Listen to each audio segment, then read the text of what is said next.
Buenos días, niños. Vamos a continuar con el tema de la crónica. Ya las actividades pasadas han estado trabajando con este tema. Ya saben que la crónica es un género periodístico y una de sus principales características es que se debe respetar el orden cronológico. Lo que te va a salir en tu pantalla lo vas a poner en tu libreta. Te acordarás que cuando estábamos en clases te pedía que por favor de título lo pusieras como aparecía en el temario, es decir, 1 el tema y 1 punto y tantos, como íbamos. En este caso ya vamos en el punto 5, que son recursos para describir. Bien, primero necesitamos marcar o saber la diferencia entre describir y narrar. Primero, cuando describes, como lo dice en la definición que está frente a ti, describir es una técnica en donde expones personas, sentimientos, animales, cosas y utilizas en su mayoría adjetivos calificativos para dar detalles hacia tu receptor, con el objetivo de que ese receptor pueda imaginar lo que tú le estás describiendo. Una narración, en cambio, es esa forma a manera de prosa en la que se presentan las acciones o los acontecimientos que sucedieron en tiempo y espacio. Lleva personajes y nuevamente se respeta la cronología. Debe haber coherencia y siempre está marcado por esa línea del tiempo. O sea, si tú me vas a narrar un hecho, no puedes empezar por el final y luego al principio y luego en medio. O sea, eso es obvio, pero es justo esa característica. Por ejemplo, cuando tú le vas a describir a tu mamá cómo es tu mejor amigo, tienes que dar detalle de lo más mínimo. Color de cabello, estatura, color de piel, incluso hasta rasgos de su personalidad. Si tú le vas a narrar algo que hicieron en el receso o en la escuela, entonces ya incluyes esa serie de hechos de manera cronológica. Cuando pasamos el chisme o somos chismosos, mezclamos las dos porque estamos contando un acontecimiento y a la vez estamos describiendo las personas o las situaciones que pasaron. Ahora bien, ¿qué recursos utilizamos para describir en cualquier tipo de texto? Primero está el adjetivo. Cuando vimos gramática te expliqué lo que es el adjetivo. Es aquella palabra que califica o determina un sustantivo. ¿Qué es un sustantivo? Todo aquello que se puede nombrar, llámese cosa, animal, sentimiento, persona, ciudad, todo lo que puedes nombrar. Ejemplos: grandes, rojo, genial, inteligente, bello, feo, aburrido, interesante. Tenemos un ejemplo: los tenis negros son de tu hermana. En este caso, la palabra negros cumple la función de adjetivo, pues le está dando una cualidad a la palabra tenis. Pueden ser tenis rosas, pueden ser tenis morados, tenis blancos, pero no son los tenis negros. También encontramos la aposición explicativa. Cuando veíamos gramática y te decía que hay un sujeto, un verbo y un predicado, también te dije que hay modificadores. Hay modificadores del sujeto: artículo, el núcleo, que siempre va a ser el sustantivo, la posición y el complemento adnominal. Esta posición, la explicativa, es aquella que va entre comas. Es una frase que tiene una estructura independiente. Es cuando yo te decía que si esa frase la quitabas o la dejabas, la oración se entiende perfectamente. Solo es para especificar algo de tu sustantivo. Tenemos 3 ejemplos. Primera oración: Emanuel, el más pequeño de la familia, decidió estudiar música. 2. La mochila, descuidada y de color morada, está en la sala. 3. Elena Garro, la mayor exponente del realismo mágico, nació en Puebla. Estas 3 oraciones tienen un sujeto, un verbo y un predicado. Ahora bien, cada frase que ves entre comas y de hecho está resaltada en negritas, te está dando una característica de tu sustantivo. Puedes decir: Emanuel decidió estudiar música, la mochila está en la sala, o Elena Garro nació en Puebla. Y si tú quitas esa frase se entiende, pero al ponerla estás dando justamente una característica extra. Siguiente, el participio es una forma no personal del verbo. En este caso cumple la función de adjetivo. Yo te explicaba que existen otros tipos de formas no personales del verbo: el infinitivo, ar, er, ir; el participio, cuyas terminaciones son ado, ido, tos, ocho; y el gerundio, que es ando, endo. El participio es algo complicado porque hay veces que sí es un verbo y hay veces que es un adjetivo.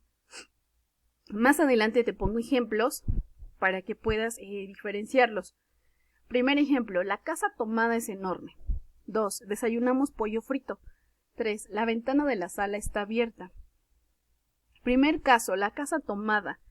Si tú piensas en un inicio en la palabra tomar, automáticamente piensas que es verbo. Yo tomo, tú tomas, nosotros tomamos.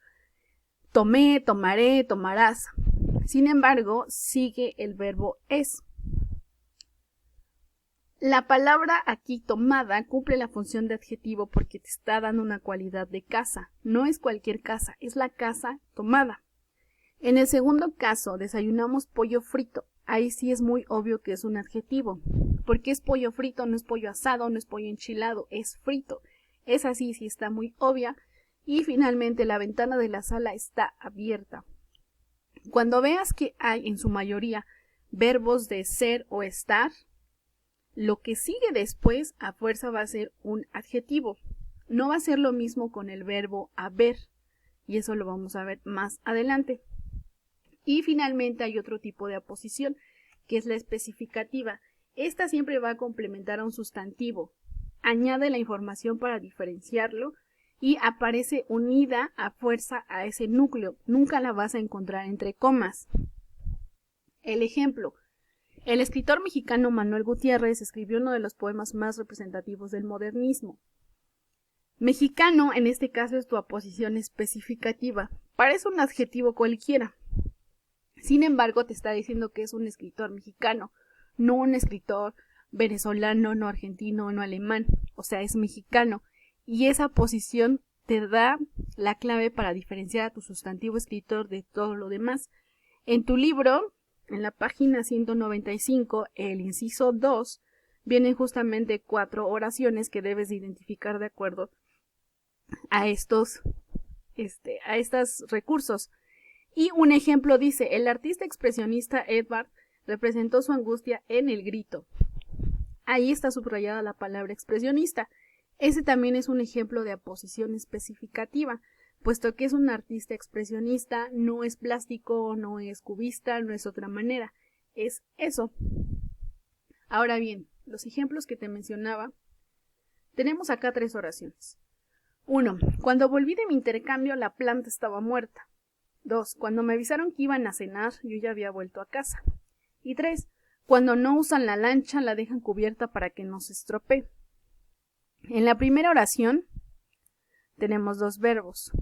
Volví y estaba. Estamos hablando de 2 oraciones.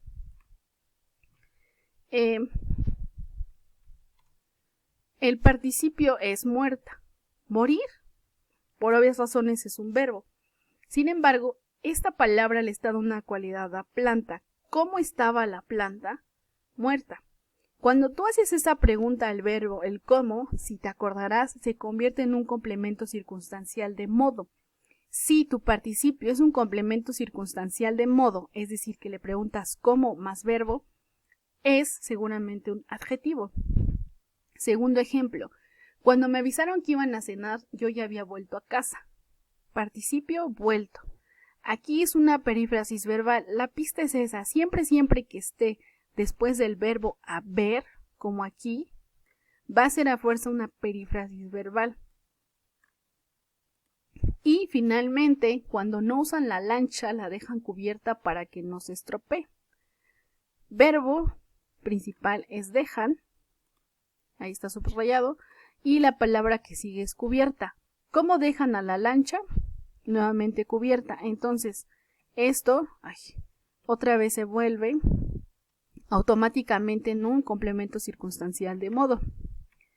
Y te repito, cada que puedas convertir la palabra en un circunstancial de modo, seguro va a ser un adjetivo. Esa es la clave. Y generalmente cuando está el verbo haber antes de tu participio se va a hacer una perífrasis verbal.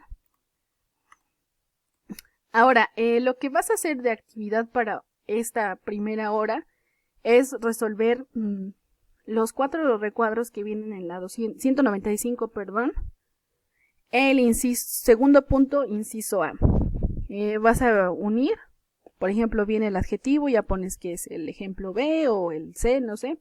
Eso es lo que vas a hacer para esta hora. Lo mismo, vas a seguir la misma dinámica, le vas a tomar foto Y acuérdate que me la vas a enviar a voy a anotarte mi correo. Me la vas a mandar a esta dirección para que yo te lo pueda revisar. Para la siguiente hora, la actividad va a ser unos ejercicios que igual vas a hacer en tu libreta. Le tomas foto y me la mandas a este correo, por favor.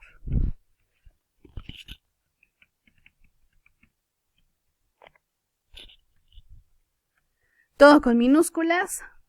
Aquí espero tus actividades y te recuerdo que mañana, martes 21 de abril, a las 8:20 nos estamos viendo, nos estamos escuchando por la plataforma de Zoom para que despejemos las dudas sobre este tema que sí es algo complicado.